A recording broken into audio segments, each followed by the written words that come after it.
Hola, yo soy Meli. Bienvenidas al podcast Dharma en Movimiento, un espacio donde exploramos los rituales de movimiento para vivir en propósito.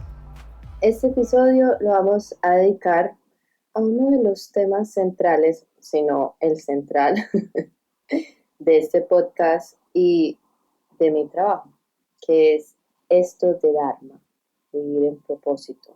Dharma en sánscrito tiene 16 significados.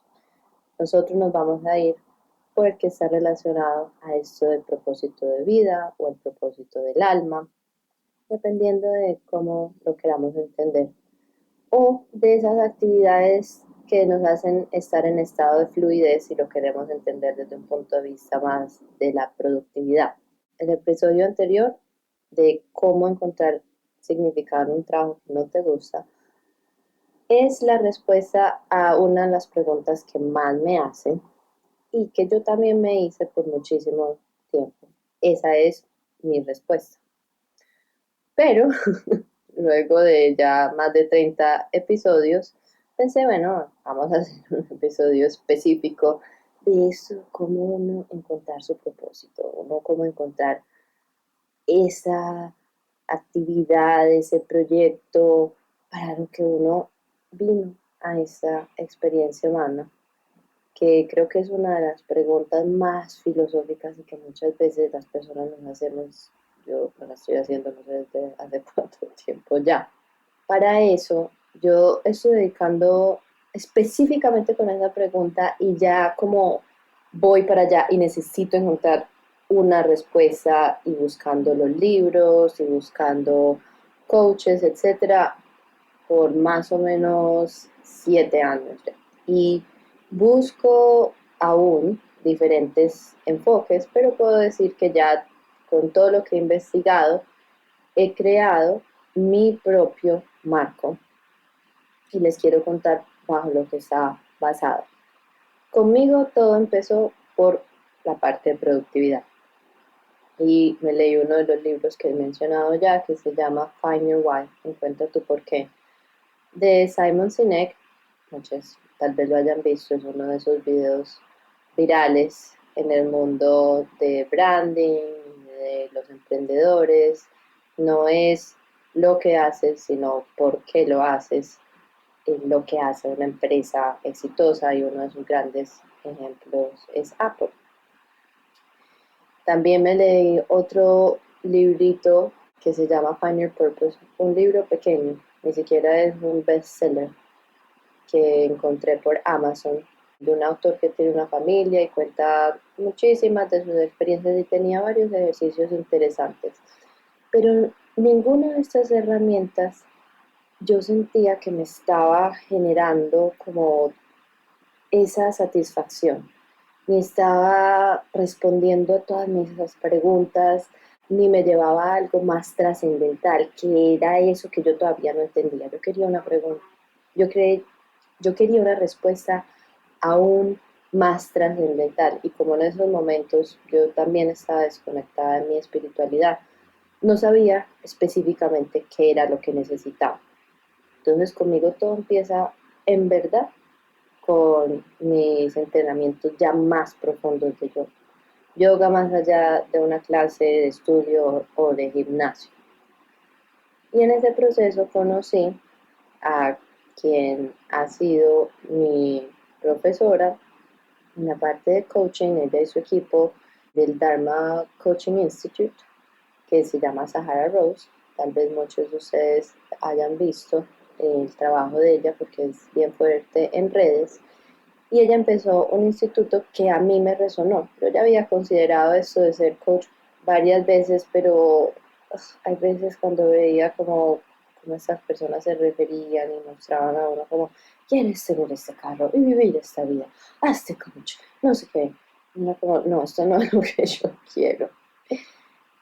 Cuando este equipo monta este programa de coaching basado en la filosofía védica, que es lo mismo, de donde viene la filosofía de yoga o la Ayurveda, la ciencia hermana del yoga, yo dije, por aquí es, porque para mí, la filosofía de yoga y esos procesos de autoconocimiento que nos permite es en verdad lo que resuena. Entonces, utilizar estas herramientas que yo ya venía utilizando desde la parte de mi práctica física, mental y espiritual dentro del contexto de cómo uno puede encontrar su propósito combinado con toda la parte de psicología positiva que ellos también nos enseñan y a lo que yo integré, lo que ya vengo estudiando por tantos años, que es la respuesta de estrés y las emociones, y a lo que le dediqué también otro de mis entrenamientos, que es el entrenamiento mental. Le dije, esto es lo que yo estaba buscando. Entonces, bajo ese marco y, digamos, teniendo como base esta filosofía védica, es que he construido mis propias herramientas, no solamente para encontrar el propósito, sino para sosteniblemente vivir en propósito, que para mí eso solamente se puede lograr cuando tenemos sistemas nerviosos bien regulados. De lo contrario, seguimos procrastinando nuestro propósito y seguimos procrastinando todo lo que sea. Así sea que uno viva o no en propósito, que esté procrastinando buscar un trabajo que le dé significado, un negocio o mejores relaciones con sistemas nerviosos desregulados, así sea que uno no sea una persona la más espiritual, sino sea 100% como digamos en el mundo del 9 a 5 con sistemas nerviosos desregulados, siempre hay algo que van a estar procrastinando. Hay algo que uno va a huirle y no está uno en su mayor productividad. Entonces, entremos en materia. ¿Cómo encontramos nuestro Dharma? ¿Cómo encontramos nuestro propósito? Parte del cuerpo. Por eso, este podcast se llama Dharma en Movimiento. Parte de utilizar el aparato humano, de movernos, de encontrar esas actividades que nos dan bienestar, donde podemos utilizar ese instrumento para organizar nuestra energía. Imagínense lo siguiente. Tienen el pelo súper despelucado. Ese es, digamos, su campo energético. Y van a tratar de hacerse un peinado para ir, no sé, a un matrimonio, salir o lo que sea, pasar en tu casa. Uno primero tiene que peinarse, organizar el pelo y luego se hace el peinado. Igualito pasa. Cuando utilizamos nuestro cuerpo, lo movemos conscientemente, organizamos nuestra energía, entonces la podemos utilizar para eso que queremos. En nuestra analogía, un peinado. En la vida, las actividades que nos dan propósito con las personas que alimentan ese propósito. Ese es el paso número 1. Primero, entrar en la conciencia de observarnos y qué son esas cosas que tal vez queremos hacer más o algunas que queremos sacar de nuestras vidas porque no pertenecen. Tal vez quiero hacer más yoga, o quiero correr más, quiero nadar más, no tiene que ser todo yoga. Todas las personas tenemos diferentes prácticas de movimiento. Yo por eso llamé a este podcast Dharma en Movimiento. Todos tenemos distintas prácticas de movimiento. Y también buscar cuáles son esas prácticas de conciencia, sea la meditación, sea la danza intuitiva, sea journaling, sean ojalá todas, porque todas tal vez responden a diferentes lados. A mí me gusta combinarlas, para otras personas no, pero hablo desde mi experiencia. Que nos sirvan entonces para, ya luego que tenemos más claridad, más conexión con las sensaciones que nos transmite nuestro cuerpo, poder canalizar esto y unir ese cerebro pensante con nuestro cerebro de supervivencia con esa parte subconsciente. No sé si han visto por ahí, hay una frase que está rodando por redes sociales que dice, tu subconsciente es tu cuerpo. No necesariamente que anatómicamente sea así, pero la expresión de nuestro subconsciente sí es a través de nuestras sensaciones, no es a través de pensamientos, no es a través de palabras. Así es como se expresa nuestro subconsciente. Y hay otro también en estos mundos que es Your issues live in your tissues. Nuestros problemas, entre comillas, esas emociones reprimidas, viven en nuestros tejidos. No por nada, el estrés se manifiesta en tensión en los hombros, el cuello, el abdomen y muchas veces en las caderas. Y hay personas que van a clases de yoga, digamos del gimnasio, hacen la postura de la paloma, pigeon pose, y empiezan a llorar y ni siquiera saben por qué. O hacen cualquier otro estiramiento de liberación o de descanso muscular en esas zonas de tensión y empiezan a llorar y no saben por qué. Entonces parte todo de ese proceso, primero de entrar en conciencia y de atender a las necesidades de este aparato humano, como a mí me gusta decirlo, porque es a partir de ahí que vamos a empezar a entender muchas más capas profundas de quiénes somos. Y ahí viene un tema bien interesante. Empezamos a entender a eso que le tenemos miedo. Eso que nos ha detenido hasta este momento para hacer lo que nos da significado. Y el miedo se puede expresar muchísimas maneras. Y la número uno es procrastinando, dejando de hacer esas cosas que en verdad queremos hacer. Y puede ser miedo a varias cosas. Puede ser miedo a lo que las demás personas digan. En mi caso se ha manifestado de como, ay, pero si yo estudio economía y todas esas personas que yo creo que están pensando en mi gobierno, todo el mundo piensa que vive en un gran reality show, que todo el mundo le está parando bola. Ahora van a pensar que me enloquecí, que cambio cada rato. Esa fue uno de mis pensamientos cuando quería en verdad empezar a dedicarle tiempo a eso que en verdad a mí me da significado. Ahora que van a creer mis papás, mi familia, ahora sí van a decir que soy bruja, lo que sea, que no puedo mantenerme solamente por un lado, bueno, en fin, todos los miedos que pueden venir, digamos, por ese lado de lo que los demás puedan pensar de nosotros. El miedo a no generar ciertos ingresos debe ser otro miedo. El miedo a fracasar, porque, no sé, se nos ha vendido esta idea de que uno empieza una cosa y ya tiene que ser bueno. En estos días puse incluso en mis historias de Instagram un post de James Clear, que es una de las personas que me gusta mucho cómo escribe. Y dice que cuando tuvo que empezar a adaptarse, a entender que tenía que hacer reels o hacer Instagram que no le gustaba, sabía que iba a ser malísimo. Él empezó en verdad escribiendo blogs y luego libros, etcétera. Y sus primeros blogs no fueron los mejores y así lo mismo. Tal vez muchas de las cosas que hacemos al principio no van a ser los mejores. Créame, hablando de esto de Reels, que es todo un proceso adaptativo, mucho es lo que me ha tocado salirme de mi zona de confort y buscar mi propia manera también de expresar, no porque tengamos que hacer, digamos, o queramos adaptarnos a lo que está pasando en el mundo, lo tenemos que hacer con otra gente. Yo no estoy por ahí, aunque me encante bailar, aprendiéndome el bailecito de moda o apuntándole aquí y allá como las cosas, no, yo estoy tratando de ver cuál es mi manera más auténtica de aportar valor bajo los medios que hoy en día le están hablando a las personas. Esas son también realidades que no podemos negar. Hay veces las queremos negar y queremos buscar otras maneras muy diferentes, pues bueno, vaya y venga, solamente que tal vez tenemos que aceptar que nos vamos a demorar más. Y eso es algo que a mí me ha tocado también aprender, hay veces un poquito a las bravas. Pero bueno, regresando al tema, no yéndonos por la tangente, volviendo a los miedos, es estos miedos de enfrentar la incomodidad de ser malo en algo al principio. Y eso a veces nos cuesta muchísimo.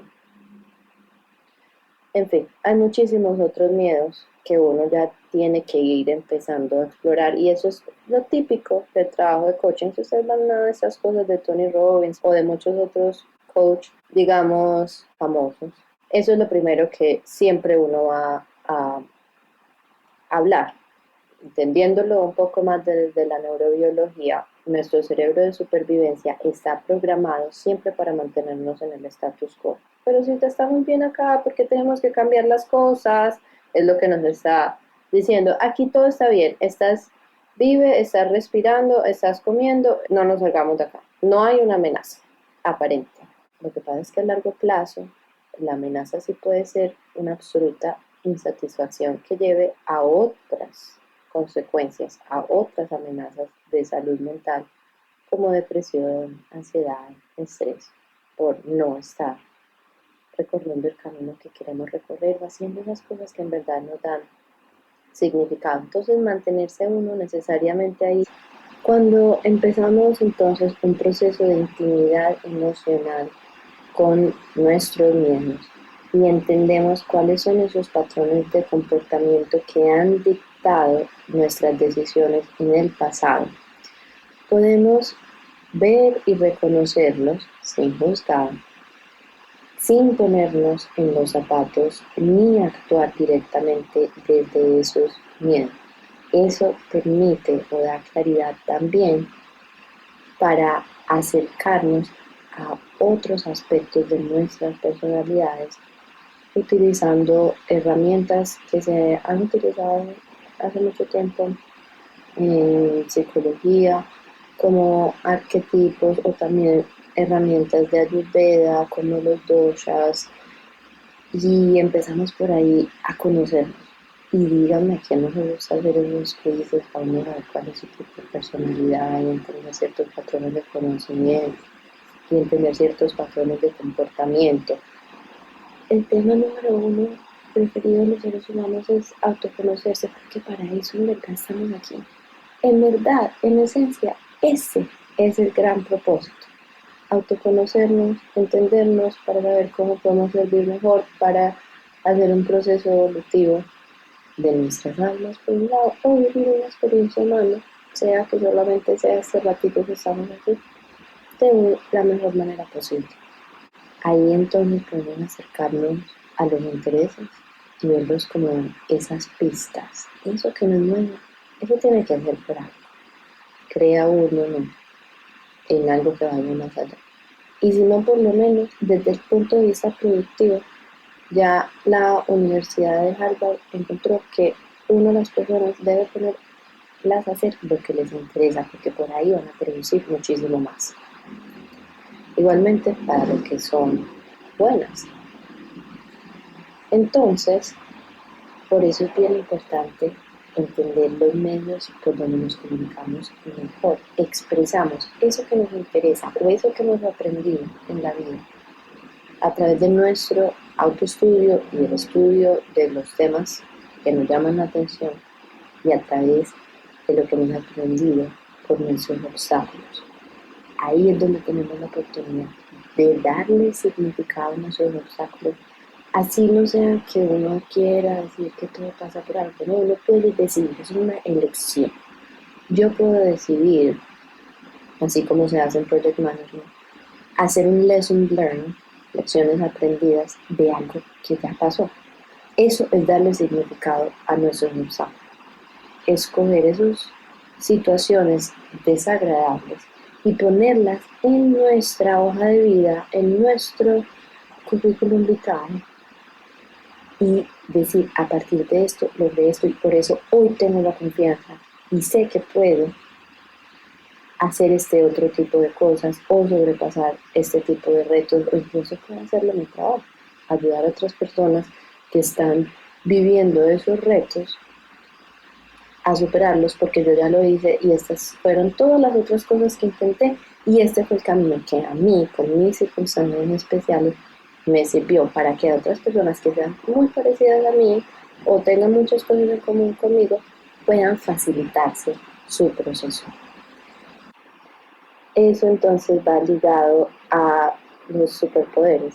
Los superpoderes más que como no quieren hacer vender como Marvel y todas esas cosas maravillosas, sino que no tengan nada de malo con la fantasía ni la magia. Yo creo mucho en los rituales porque creo que es una manera de conectarse con el subconsciente, pero en realidad los superpoderes vienen de el trabajo constante, de la constancia.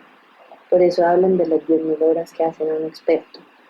Y no es por nada, porque así sea que uno haya nacido con las habilidades de Mozart, con la voz de Adele, con el entendimiento del color y la forma de Picasso. Si eso no se practica, si ustedes van y estudian las historias de estas personas, eso no sale de la noche a la mañana.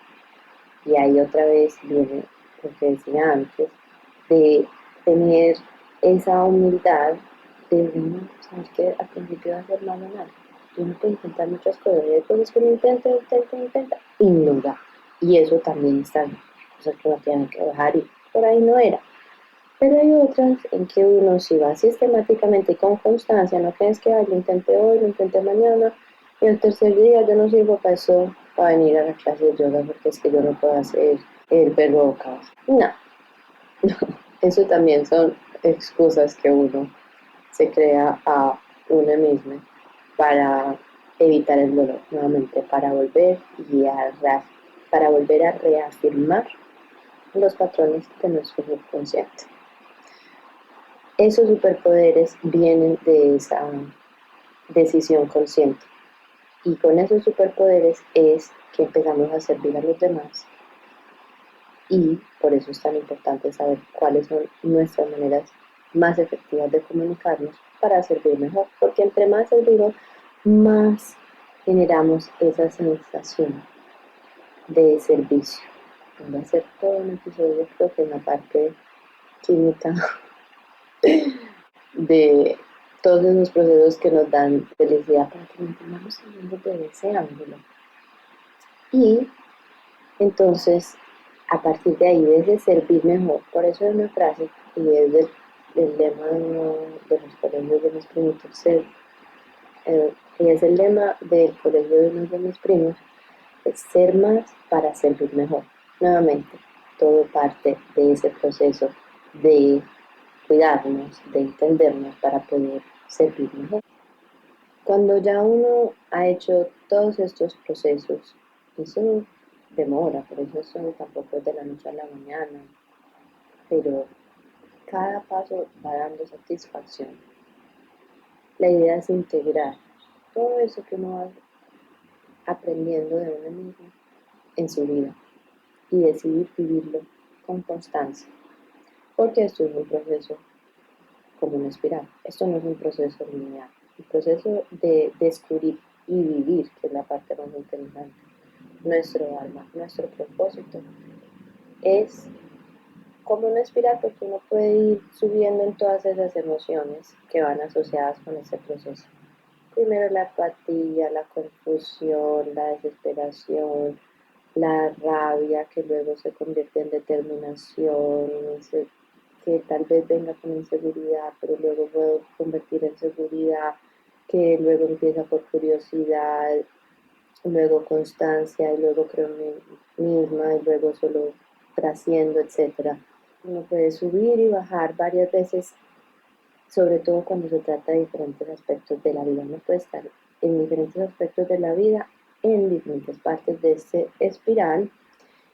Entonces, por eso, cuando uno habla de vivir en propósito, no es un proceso lineal. Es más como cuando uno recorre una cordillera y en ciertos momentos llega a ciertas cimas, ve con claridad, luego tiene que volver a bajar y esas bajadas vienen muchas veces con procesos profundos de ir a investigar nuestra oscuridad, de ir a conectarnos con nuestras emociones, procesos de intimidad emocional que cada vez podemos ir a hacer mejor si trabajamos en la regulación de nuestro sistema nervioso. Entonces vamos acercándonos más al centro de esa esencia y estos procesos empiezan a hacerse más amables, los podemos entender mejor, a veces pueden hacerse más rápido, a veces no son más rápidos, pero tienen resultados aún más satisfactorios, a veces son tan grandes, sí, son más dolorosos, pero lo que sí tenemos ya son herramientas y herramientas para vivirlos. Entonces es un constante vivir y para vivir ahí hay que tener esas herramientas que sostengan. Por eso yo hablo de prácticas de movimiento. Las prácticas de movimiento son las que nos ayudan a sostener esos procesos con constancia, porque van a venir otros retos, van a venir otros momentos, a sea que uno ya tenga el trabajo, la empresa donde tiene significado, las relaciones, la familia, pum, viene una pandemia, cambio de todo.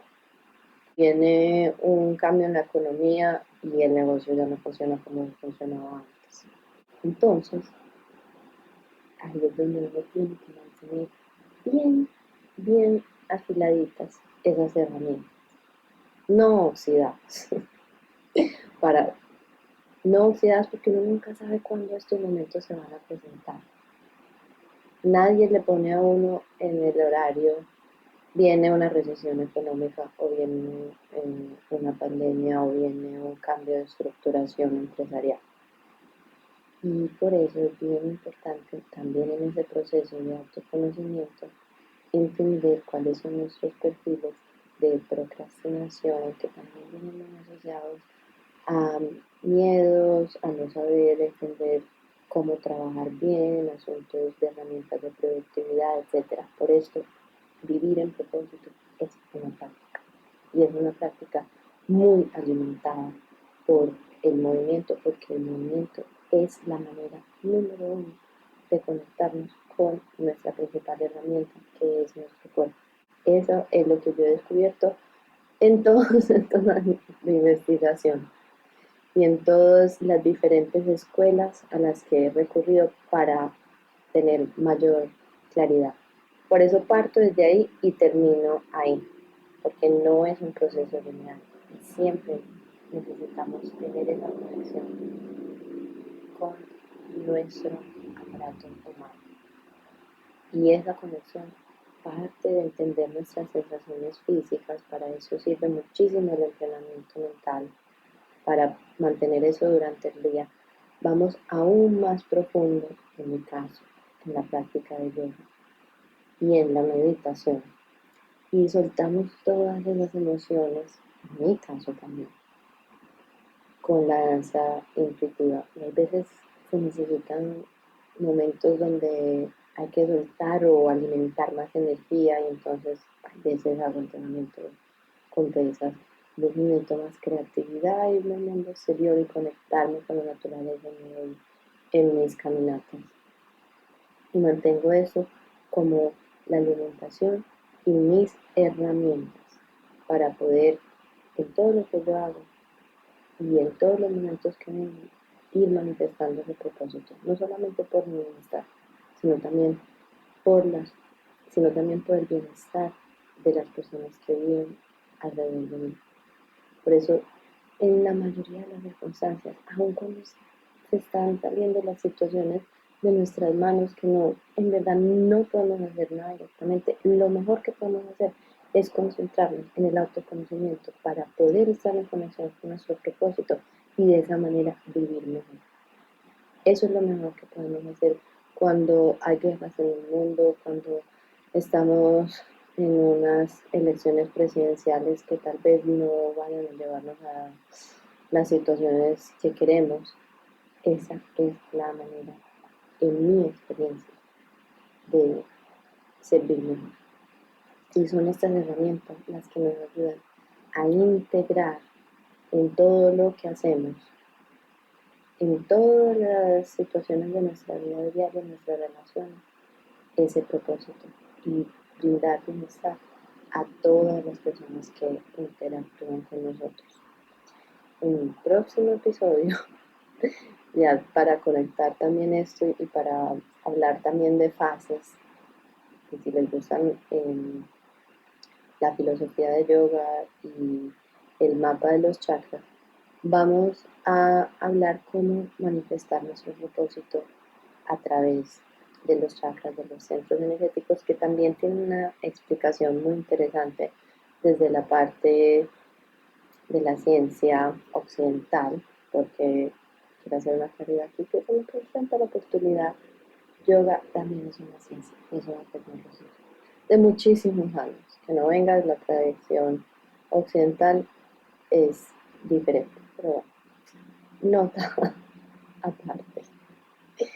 Ahí ya tienen todo un marco y varias herramientas que yo he utilizado con todas las diferentes escuelas que me han servido a mí para descubrir y vivir mi propósito. expresarlo. Y también es el que he utilizado y que constantemente voy actualizando con el contenido que aquí les ofrezco a través de este podcast, o en las redes sociales, en Instagram, en TikTok, también en mis zonas de confort. Y también con las personas con las que trabajo individualmente y en los talleres que ofrezco. Espero que este episodio les haya servido. Vayan nuevamente a él, tomen nota, revísenlo en los diferentes momentos que estén viviendo y miren constantemente cómo pueden ir inyectando a todos los momentos de su vida propósito, partiendo principalmente de su autoconocimiento, de su autocuidado y haciéndolo sostenible a través de sus prácticas de movimiento y de conciencia. Te agradezco si puedes compartir este podcast con alguien a quien le pueda servir. Si tienes alguna pregunta, me puedes escribir o mandarme un DM por Instagram. Satnam.